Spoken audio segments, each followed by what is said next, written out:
Narottam Das Thakur prayed, Brajendra Nandana je sachi shuta hoilo se, Balarama hoilo nitai. That Krishna came as the son of Sachi, and Balaramji came as Lord Nityananda Prabhu, the ultimate servant of the Lord, the supreme personality of servitor Godhead. In the spiritual world, Lord Balaram Nityananda, our acharyas, Bhakti Vinod, Lochandas Thakur, they tell us who came first, Nityananda or Balaram, Lord Chaitanya or Krishna. Some people say Krishna. Other people say Lord Chaitanya and Lord Nityananda. Actually, the Lord's appearances and disappearances in this world are like a circle. Just depends on where you're looking at it from. Who comes first? If you're looking at it from the point of view of Kali Yuga, then it's all in cycles. Dwapara Yuga comes after Kali Yuga. If you're looking at it from Dwapara Yuga, then Kali Yuga comes next. Lord Nityananda Balaram is eternal. In the spiritual world of Goloka, he becomes the Dham for the Lord to perform his pastimes. He becomes the Lord's shoes, the Lord's beds, the Lord's clothes, the Lord's jewelry and ornaments. In every way, Lord Nityananda is extending himself to assist Krishna Chaitanya in his leelas. When Lord Chaitanya Mahaprabhu took Brahman initiation, Nityananda Prabhu expanded himself to be the sacred thread, Ananta Shesha. To train little Nimai when he was a boy, Nityananda Prabhu became Vishwarup. And also, although Lord Nityananda cried more than anybody except maybe Sachi when Lord Chaitanya took sannyas, it was his expansion of Vishwarup that planted the seed in Lord Chaitanya's heart to take sannyas, and even took Lord Chaitanya away in a dream and said, "Come with me, be sannyasi." So inconceivable, so mysterious, and so thorough and complete is Nityananda Prabhu in every way in assisting the Lord in his mission.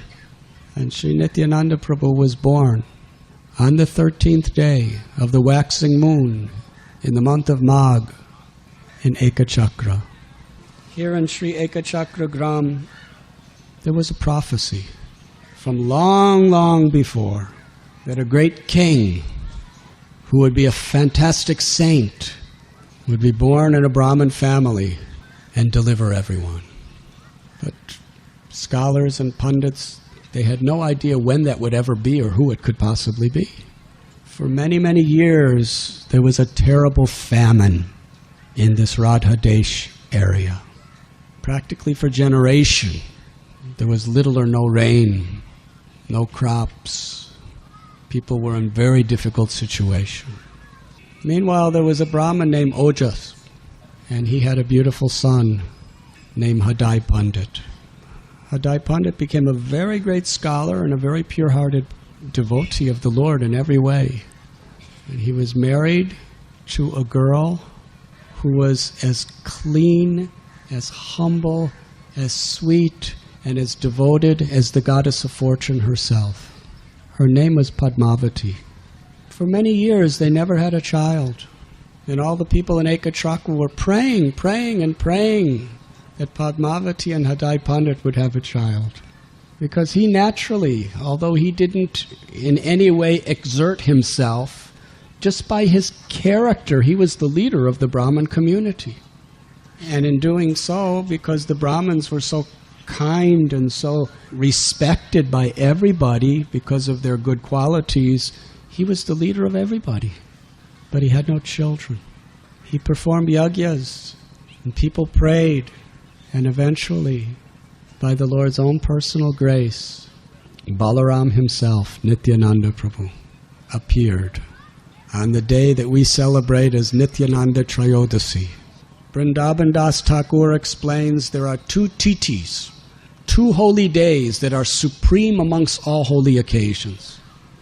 And anyone who properly observes just these 2 occasions, their hearts will be receptive to love for Krishna. That is Gaur Purnima and Nityananda Trayodasi. Nityananda Prabhu appeared to the world in a beautiful, beautiful golden complexion with a hint of reddish in the gold. He was so beautiful. his lotus eyes, his soft, delicate limbs.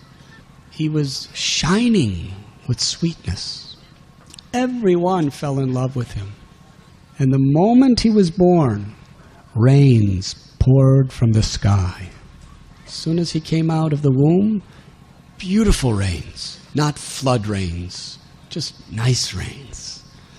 And instantly, crops were sprouting from the ground, fruits were blossoming on trees. The whole of Radhadesh was celebrating good fortune. This was not an ordinary child. When he was so young, there was one man who explained he was in a very, very frustrated, anxiety state of mind. Didn't know what to do. Didn't know how to do it. So he understood, the only shelter for me is this little infant baby Nityananda. So he went to Nityananda and picked up the little baby on his lap. And he said, when I picked up little baby Nitai, his limbs were so soft, he was like a puppet made out of butter. He squeezed him. And just by seeing Nityananda and touching Nitai, all of his anxieties fled forever. He knew nothing but happiness from that day. That was the power of Nityananda Prabhu. Everybody of Ekachakra loved him more than they loved their own children, which has been explained, that's a very impossible situation. But Nityananda Prabhu is the super soul in everyone's heart. When little Nitai was always being caressed and nourished by his loving mother Padmavati, when he was old enough to start to crawl and then gradually to walk, he began to play with his friends here in Ekachakra. But all of his games were Krishna's Leelas. He was the leader, tiny little boy. But he was the producer, the director, the scriptwriter, everything. He was designing the costumes for these wonderful enactments of Krishna's Leelas, and how he would organize the boys and empower them to play their parts. Some examples are given, and everything was so realistic. They were literally, the pastimes were being reenacted. It wasn't just a show. Who were these little boys playing with Nityananda Prabhu? They would be in the fields and in the forests with the cows. He loved to herd cows, even though he was a Brahmin. He had a natural affinity to herd cows. And not only that, but with his friends, he would sneak into the houses of the neighbors and steal butter and yogurt and ghee, just to give his friends entrance into Krishna's intimate pastimes of Goloka, and for him to relive them. One day, one friend took the part of Mother Earth in the form of a cow, all dressed up and everything, and talked to Brahma that, what can we do? And then Brahma took them all to the ocean of milk and prayed to Vishnu, and another boy said, I will come, you should all take birth in the Yadu dynasty. Then the next scene, Nityananda Prabhu is getting it. And please understand, it's not like when we do dramas, everyone's in anxiety. And there was no anxiety. Everything was just flowing so seamlessly and so much happiness. There was no, pressures, we have to be on time, and what about this, and what about your lines? Nobody was sitting all night memorizing. He just empowered them all. It was so perfect. Nityananda Prabhu woke them up all in the middle of the night. It was realistic. It was midnight. And they found they made one room into a dark chamber, and they decorated it to look like a prison cell. And actually it was at midnight. They all, secretly went away from home at midnight. And there they enacted the beautiful Leela of Krishna being born, Devaki and Vasudeva. And then they made a little puppet of Krishna, a little deity. And then one of the boys playing Vasudeva. There's a river Yamuna here, Ekachakra Yamuna. Vasudeva brought Krishna across, and other boys were throwing water so it looked like rain. And they had an Anantashesha covering for an umbrella. an Anantashesha of leaves from a beautiful tree that looked just like a snake's hood, and took him to Golkula. Then there was another little doll that was Yogamaya, and he brought him back to the dungeon. And then Kamsa woke up, and all these pastimes. One little boy, Nityananda Prabhu, dressed up as Putana. And another little boy was Krishna, and he sucked the life out of Putana. Then the boys, they got together under Nityananda Prabhu's direction, and they made a cart out of hard reeds from sugarcane and bamboo. And they made this bamboo sugarcane cart. It took some time to make it. Then after it was made, they all stood around watching very, very intently, rapt attention. Then another little boy played Krishna. He was a little baby, and he kicked the cart with his foot. And then Nityananda, by his special effects, the whole cart fell down. And a big demon came out that was killed. Then Nityananda Prabhu, he made, by his creative talents, he made a Vatsachura Sura and a Trinavarta, and he made a Bakasura and an Agasura. And he and his friends played Krishna, and exactly as Krishna would do it in Bhagavatam, his friends would slay all these demons. And in between shows, they would go into people's houses and steal their butter. He would keep the boys out all day, sometimes all night. Now for you who are parents, if another boy is keeping your son out all day and all night, sometimes just playing, what would you do? But these parents were so happy because they loved Nityananda Prabhu so much. And they saw how absolutely happy these children were. Their instruction to their children was just go, and whatever Nitai wants you to do it, please do it. We love Nitai. There was no resistance. There was only encouragement. And Nitai and his friends, they enacted the lifting of Govardhan Hill. One of their very special leelas was Kaliya, because there's a special tree, this Bakula tree. And that particular tree, it's still here today. And at the time of Nityananda Prabhu, it grew in certain ways that the branches and the twigs and the leaves were like hood of a cobras and snake heads. So they would take all of those together and put them together and put them in a lake and make Kaliya. And then one of the boys would come and would be enacted in being in the coils of Kaliya and dancing on the hoods of Kaliya. And sometimes Nityananda Prabhu himself would play Krishna. All of Krishna's leelas. And other avatars also. They had a little boy as Vamanadev taking his 3 steps and accepting the proprietorship of everything that Bali Maharaj had owned, the 3 worlds. And then Narsingha and Prahlad and Varaha and Hiranyaksha. But he was very, very specially enthusiastic about Ram Leela too, because Nityananda Prabhu is Lakshman. So at one time they were playing that particular Leela where Lakshman was fighting in Ravana threw his javelin into Lakshman's chest. And Nityananda Prabhu was playing Lakshman. But how did that Ravana throw the javelin? It wasn't a javelin. It was a very fragrant, soft, freshly picked lotus flower that was taking the place of the javelin. And the little boy very gently threw a lotus flower, and it hit Nityananda Prabhu on the chest. But because in the Leela it's supposed to be Ravana's javelin, Nityananda Prabhu fell to the ground unconscious. There was no sign of life in him. And the children were gathered around, crying, trying to somehow or other revive him. They were moving him and pushing him and throwing water in his face and chanting prayers. He was dead. That's what it appeared. Then all the children began to cry so loud, Nitai is gone. Padmavati, Hadai Pandit came running to the scene, and they saw their little Nitai. There was no breath, there was no heartbeat.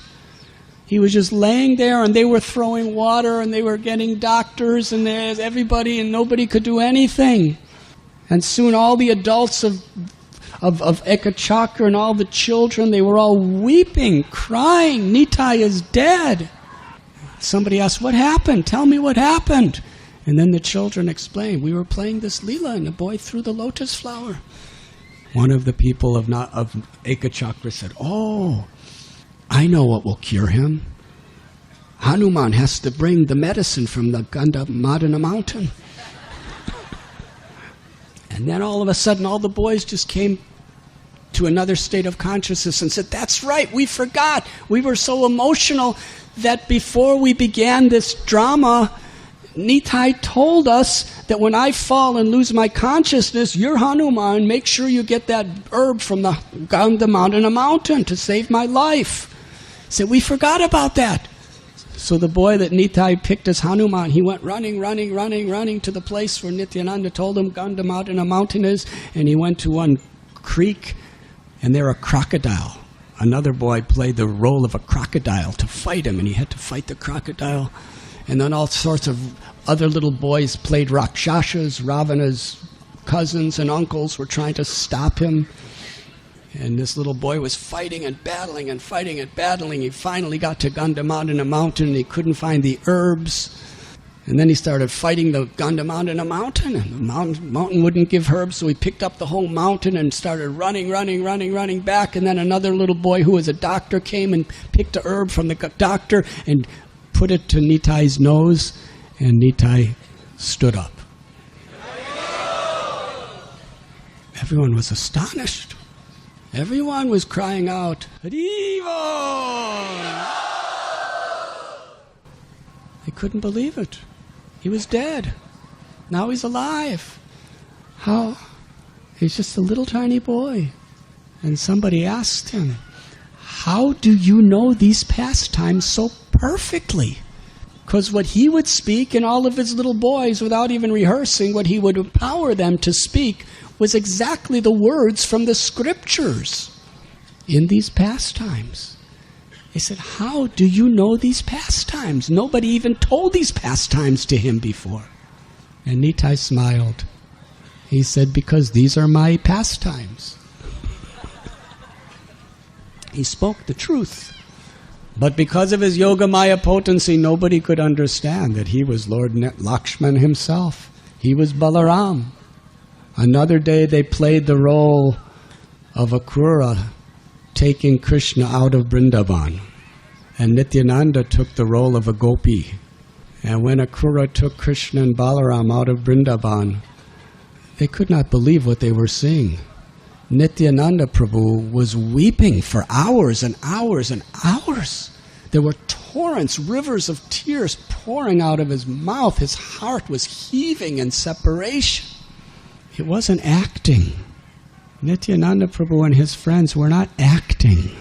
They were living the pastime. And that's all Nityananda Prabhu did. He performed his studies and was absolutely perfect in learning everything. But for most of the days, he was absorbed with his friends, simply in remembering Krishna's pastimes. Hadai Pandit was so attached to him that when he would do his farming or whatever else he may have been doing, when he would go to the fields, he would always do it in such a way that he was close to where Nityananda was. And if he was walking with Nityananda, if Nityananda fell back a little distance and Hadai Pandit couldn't see him even for seconds, he would practically become hysterical, worrying about his son and searching for him. He was his life and his soul, as he was for Padmavati. 12 years passed, and Lord Chaitanya was born. When Lord Chaitanya was born in Navadvip, Nityananda Prabhu was in Ekachakra. But he knew that his beloved brother Krishna had taken birth in the world. And Nitai was in so much ecstasy. Nobody knew that Lord Chaitanya is Krishna. In Navadvip, Nitai was sitting right here in Hadai Pandit's house. And when in his heart he felt that Gauranga has appeared. Nitai roared. It was a supernatural roar that could be heard for miles around. And the people of Ekachakra were really bewildered. Nityananda roared so loud. How did he? Does that mean something inauspicious is going to happen? Does that mean he's sick? Does that mean? What does this mean? And somebody said, it means the most auspicious thing in all of creation must have taken place somewhere. It was from that point that Nityananda Prabhu understood he came to assist Lord Chaitanya in his mission.